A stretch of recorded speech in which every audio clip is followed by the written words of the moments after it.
ওগো সাক্ষী থেকো চন্দ্র সূর্য আসমান আর জমিন দেখেছো চন্দ্র আমার দুটি সন্তান হরিণ শিকারে যাত্রা করবে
তোমরা যখন হরিণ শিকারে যেতে চাচ্ছ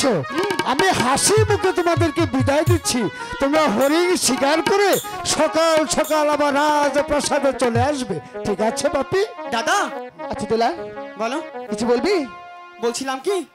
তুমি কয়টা শিকার করবে আমি হ্যাঁ আমি শিকার করব কয়টা কয়টা হ্যাঁ আমি তিনটা শিকার করব তিনটা শিকার করবে হ্যাঁ তিনটা যদি শিকার করো তাহলে তুমি কাকে কাকে দিবে আরে একটি দেব আমাদের পিতাজিকে আচ্ছা তারপর আরেকটা দেব